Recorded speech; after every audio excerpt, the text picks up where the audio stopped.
भगवान कभी हाथ या तो पकड़ता नहीं है और जब पकड़ लेता है तो फिर छोड़ता नहीं है महाराज।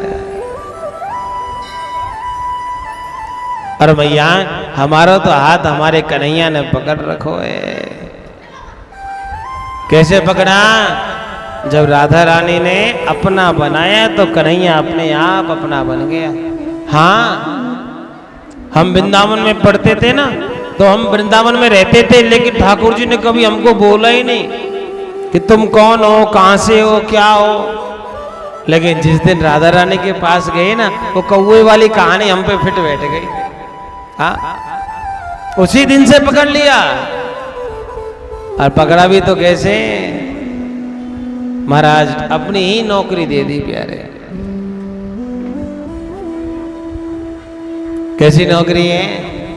अरे राधा रानी तेरी नौकरी। आज महाराज इससे बढ़िया नौकरी नहीं है दुनिया में।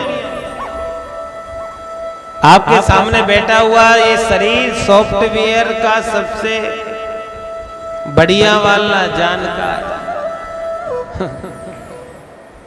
लेकिन इधर सॉफ्टवेयर काम ही नहीं करता हो। क्यों? दुनिया की नौकरी नहीं करने दिया।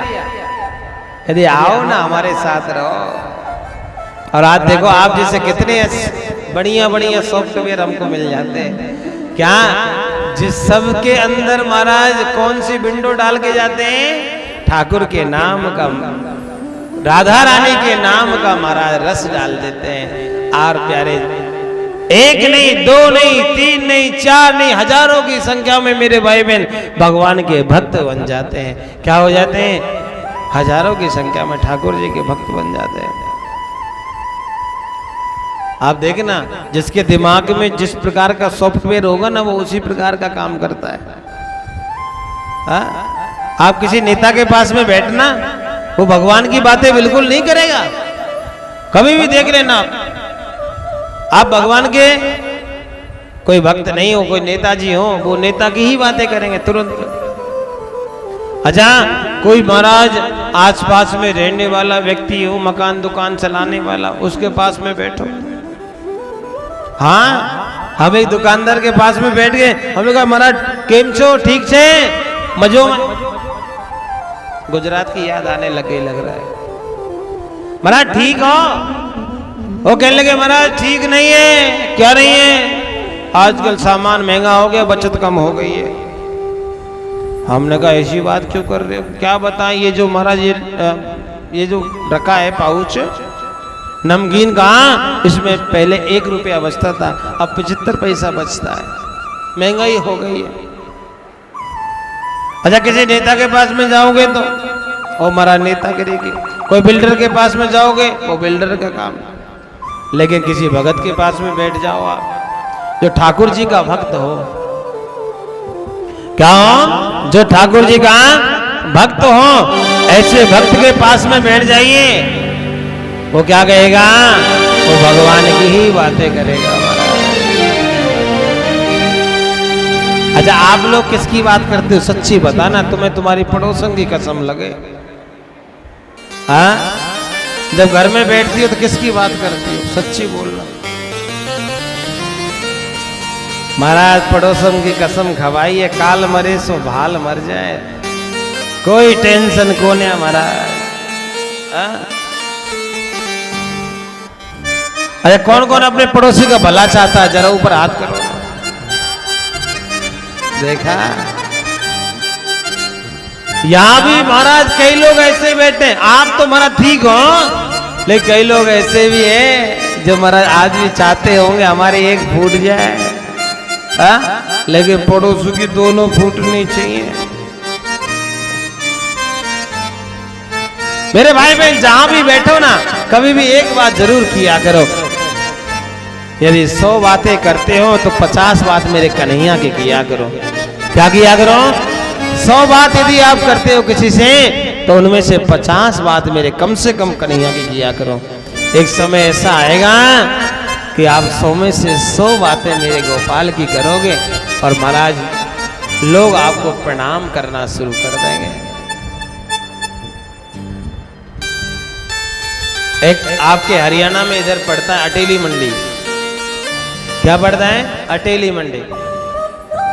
एक बहन कहती थी गुरुजी मैं जब जब कुछ करने की कोशिश करती हूँ ना तो तब मेरा काम चलता नहीं है, एकदम से रुक जाता। क्या करूं मैं, बताओ। हमने कहा बहन एक काम करो ना, आप ऐसा काम करती ही क्यों जो रुक जाए। आप ऐसा काम करिए, एक मिनट बढ़ाओ, आप ऐसा काम करिए कि रुके ही नहीं महाराज। बोले क्या करें? हमने कहा सबको कथा सुनाना शुरू कर दो। महाराज उन्होंने भागवत जी ली और पहले अध्याय से प्रथम स्कंद से शुरू हो गया। हिंदी में कथा सुनाना शुरू किया। भागवत जी निकल गई। पहला दिन था तो एक श्रोता आया, दूसरा दिन था कि 4 आए, तीसरा हुआ तो मारा 5 हो गए। धीरे धीरे मंडली बन गई। छोटा सा हनुमान जी का मंदिर, जहां बैठने को भी खास जगह नहीं थी, वो मेरे भाई बहन जैसे कथा समापन होने को आई, बैठने को जगह नहीं मिली। 50-60 माताएं आकर के हर रोज बैठ जाती, 1 घंटा भगवान की कथा श्रवण करते सब लोग। भागवत जी संपन्न हो गए, शिव महापुराण प्रारंभ हो गया। शिव महापुराण संपन्न हुई तो गीता प्रारंभ हो गई, गीता संपन्न हुई तो विष्णु पुराण प्रारंभ हो गया। आज वो बहन के सब लोग पैर छूते, कहते आप तो बहुत अच्छी हो, हमें रास्ते पे लाए दिया, आपने हमें अपना दिखा दिया, आपने भगवान को हमसे मिला दिया। क्या हो गया? अब वो महाराज केवल दुनिया की बात नहीं करते, वो भगवान की बात करते हैं। और फिर जब हम कथा करने गए, हमने दोबारा पूछा बहन जी ठीक हो? बोलेगा गुरुजी आपने तो ऐसा रास्ता बता दिया, मैं तो बड़े आनंद में जिंदगी निकल रही है। मेरे पति जो थे पहले महाराज हमसे बड़ा झगड़ा भी करते थे, आज झगड़ा भी छूट गया। क्या हो गया? अब हमारे यहाँ झगड़ा नहीं होता। मैंने क्यों नहीं होता? उनका ट्रांसफर ही हो गया, ना वो घर में रहते ना झगड़ा होता। किधर गए? वो चंडीगढ़ उनकी ड्यूटी लग गई महाराज, हम इधर अटेली में रहते हैं, हम आराम से। आपका मन कैसे लगता है? उसने कहा महाराज ठाकुर की कथा करते हैं ना, संडे सैटरडे दिन आते हैं और खूब बढ़िया प्रेम से हमारा जीवन चल रहा है। अब उनको जब देखा तो हमें लगा भाई ठाकुर जी के नाम में ताकत तो है। अच्छा बोलो ना, भगवान के नाम में ताकत है कि नहीं? बताओ तो। कथा के भगवान के नाम में ताकत है कि नहीं? नहीं है कि नहीं है? अच्छा वो माता जी ने, वो बहन जी ने किया, कल से आप करोगे? यदि आपको सुख चाहिए ना तो भगवान से जुड़ जाओ। देखो दिखावे के लिए मत जुड़ो। क्या? दिखावे के लिए मत जुड़ो। जुड़ना है तो महाराज असली के लिए जुड़ो। किसके लिए जुड़ो मां? किसके लिए जुड़ो? असली के लिए जुड़ जाओ, केवल दिखावे के लिए मत जुड़ो। आप यदि दिखावे के लिए जुड़ोगे ना तो एक दिन छूट जाओगे, और असली में जुड़ गए ना तो प्यारे कुछ दिन तक दुख आएगा, भगवान आपकी परीक्षा लेगा, लेकिन एक समय ऐसा आएगा आपके घर में सुख ही सुख हो जाएगा, आपकी झोली सुखों से भर जाएगी, आपके जीवन में आनंद आ जाएगा। आनंद समझते हो? लेकिन कहो जब भगवान से जुड़ोगे तब।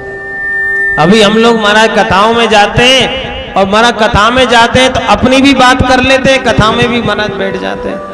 जैसे हमारे देखो माता जी कह रही थी, हाँ ठीक है, अगली बार हमारे बाद तुम्हारा ही नंबर है। किसका नंबर है? कथा करवाने का।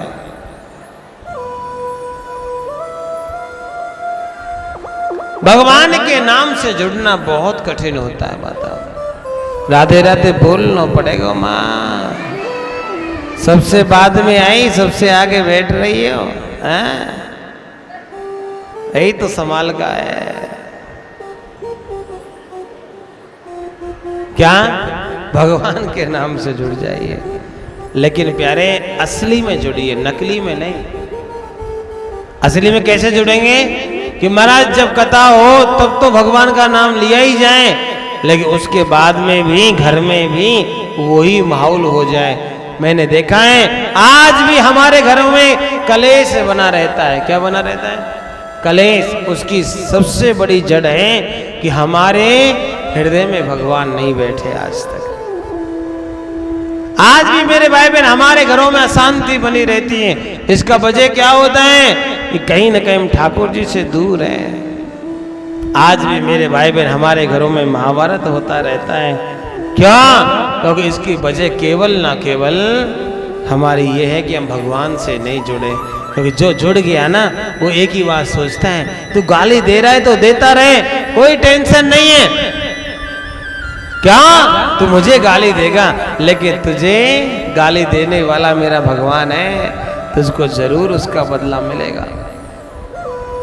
हम कहते हैं महाराज आपने एक गाली दी हम 5 देंगे, दूसरा वाला कह रहा है तू 5 देगा तो हम 10 देंगे। क्या करेंगे? हम 10 गाली आपको देंगे। और एक समय ऐसा आएगा 4 भाई यदि घर में है तो चारों के चारों अलग हो जाएंगे। अच्छा मैया एक बात बताओ, एक माँ बाप की 2 औलाद, कितनी? 2 औलाद हो, दोनों औलाद एक जगह रहे, बड़े प्यार से रहे एक जगह, महाराज सभी लोग शांति से बैठ करके सुबह शाम सब लोग हंसी मजाक करते हुए अपना जीवन निकालें, वो ज्यादा अच्छा रहता है कि महाराज सभी लोग ऐसे मुंह बना बना के सब इधर उधर डोले, कोई किसी से बातचीत ना करे, कोई किसी को देख करके महाराज मुस्कुरावे भी ना, बातचीत तो करने की दूर की बात, वो अच्छा है। बोलो ना कौन सी बात अच्छी? जैसे घर में 2 भाई रहते हैं, दोनों के दोनों मेरे भाई बहन बड़े प्यार से रहे। 3 भाई हो तो 3 के 3 बड़े प्यार। हमने एक राजस्थान में देखा था, एक परिवार में 170 व्यक्ति था। कितना? एक परिवार में 170 व्यक्ति था महाराज। भीलवाड़ा से आगे एक गांव है, वहां पर वो परिवार आज भी है। प्यारे सारे लोग एक जगह भोजन करते हैं। जरा सोचिएगा 170 आदमी जब भोजन करता होगा तो क्या लगता होगा महाराज? वहां भोजन बनाने वाले कितने लोग लगे होंगे? जितनी माताएं हैं, बहनें हैं, सब एक जगह रहती है महाराज। सबकी अपनी अपनी ड्यूटी लगी है, किसी की भोजन की है, किसी की क्या। किसी ने पूछा भैया आपके घर में झगड़ा नहीं होता क्या? उसने कहा महाराज झगड़ा तो वहां होता है जो लोग खाली पड़े रहते हैं, खाली रहते हैं। हमारे यहाँ कोई खाली नहीं रहता, सब अपने अपने काम में बिजी रहते हैं। क्या करते हैं? कोई खाली दिमाग शैतान का होता है मेरी मैया। आप खाली बैठे रहो, आपके अंदर शैतान घुस जाएगा, कन्फर्म है। घुसेगा कि नहीं घुसेगा? हाँ? और आजकल शैतान घुसने में टाइम नहीं लगता मैया। ये कलयुग है। बोलो ना कलयुग में शैतान ज्यादा होते हैं कि महाराज भगवान? भगवान नहीं होते प्यारे, शैतानों का समय है। इस समय में तो केवल क्या करना है? भगवान का नाम, भगवान से जुड़ करके अपना जीवन निकाल के चले जाओ, और आगे जाके क्या होगा? न पुनरपि जननम पुनरपि मरणम पुनरपि जननी जठरे शयनम। आपका आना जाना बंद हो जाएगा। और यदि दोबारा आ गए ना मैया तो आपको कथा नहीं मिलेगी इधर। तुम क्या सोच रहे चौपाल में कथा होगी? फिर नहीं होगी। आपको याद रखिएगा, चाहे भविष्यवाणी मान लेना ये बात, 20 साल के बाद यह कथा नहीं होगी। कितने साल के बाद? 20 साल के बाद इधर कथा होना बहुत मुश्किल हो जाएगा।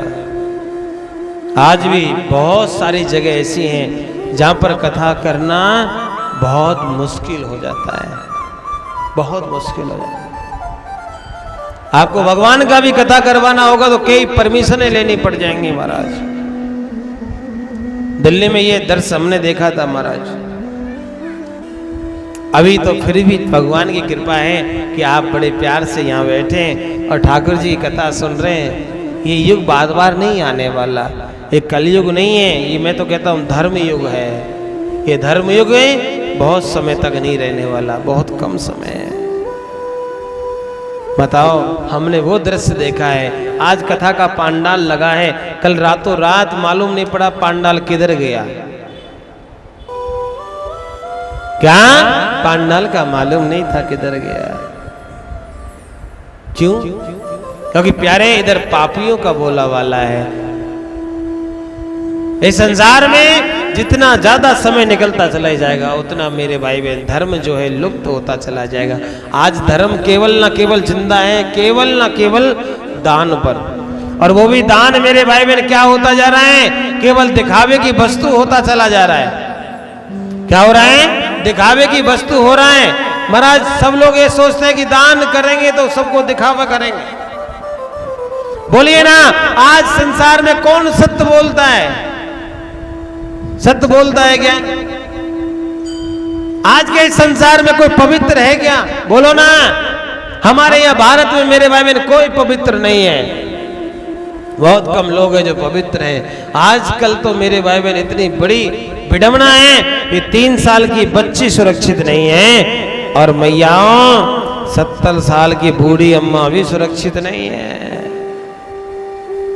बोलो, गलत कह रहा हूं तो महाराज बोल दो ना। आज का समय कैसा है प्यारे? जो निकल गया तो ठीक, नहीं तो बहुत विडंबना। आज सनातन धर्म, लोग कहते हैं कि सनातन धर्म जाग रहा है। नहीं, सनातन धर्म बढ़ नहीं रहा। मैं तो कहता हूं हिंदू सो रहा है। क्या कर रहा है? हमारे सनातन धर्म के जो बच्चे हैं, सनातन धर्म के जो सिपाही हैं, वो सारे सिपाही सो रहे हैं। बोलो ना, सो रहे कि नहीं सो रहे? बोलो तो माँ, आपके यहाँ कितना सनातन जीवित है? बोलो। कोई महाराज जाति के नाम पर बटा हुआ है, कोई महाराज मोहल्ले के नाम पे बटा हुआ है। आज यदि कोई कथा करवाता है तो लोग कहते हैं महाराज अमुक व्यक्ति कथा करवा रहा है, हम क्यों जाएं?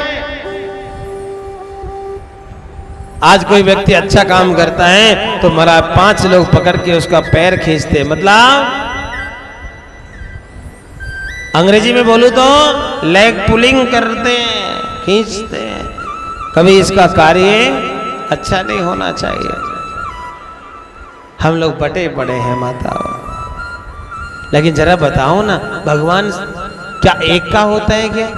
अच्छा, भगवान सबका होता है कि एक का? बोलो ना। ठाकुर जी तो सबके होते हैं। तो इसलिए मैं आपको एक ही बात कहूंगा, जब भी कोई कार्य हो तो जाति के नाम पर मत बटो, गोत्र के नाम पर मत बटिए, ना कोई मरा मोहल्ले के नाम पर बटिए, ना ही कोई मेरे भाई बहन पैसे के नाम पर बटिएगा। यदि कुछ करना ही है तो एकत्र होकर के भगवान का कार्य को इतना मजबूती से करिएगा कि आपके यहाँ आने वाली पीढ़ी भी आपकी मिसाल दे कि हमारे जो पूर्वज थे वो सनातनी थे। क्या थे? हमारे पूर्वज जो थे वो सनातनी थे, जिन्होंने अपने धर्म के लिए ये कार्य किया। बोलो ना। आप कह सकते हो, आपके यदि पूर्वज महाराज, यहाँ के जो रहने वाले जो महाराज लोग हैं, यहाँ के जो रहने वाले लोग, उनके लिए मैं कह सकता हूँ आपके जो पूर्वज थे वो सनातनी थे, इसलिए यहाँ पर मंदिर है। आपके पूर्वज महाराज सनातनी थे, यहाँ पर चौपाल बनी हुई है। लेकिन यदि आप लोग सनातनी नहीं बने तो प्यारे ये मंदिर एक दिन सूना हो जाएगा। क्या हो जाएगा? सूना हो जाएगा। कई जगह मैंने मंदिरों को देखा है, सूने पड़े रहते हैं महाराज, उनको कोई देखता तक नहीं है, उनकी व्यवस्थाएं नहीं हो जाती है। हम लोग देखते हैं महाराज, कई बार हम लोग खुद चंदा उगाई करते हैं, और चंदा उगाई करके फिर महाराज कोई ऐसा कार्यक्रम करते हैं कि लोगों को जोड़ते हैं। क्या करते हैं? एक दूसरे से जोड़ते हैं। मेरे भाई बहन, जीवन में एक लक्ष्य जरूर ध्यान रखिएगा। क्या? कि कंधों से ऊंची कभी छाती नहीं होती। क्या? कि कंधों से ऊंची छाती नहीं होती। और मेरे भाई बहन, धर्म से बड़ी कोई जाति नहीं होती। क्या नहीं होती? कंधों से ऊंची कोई छाती नहीं होती, और धर्म से बड़ी कोई जाति नहीं होती। दिया ही नहीं बचा,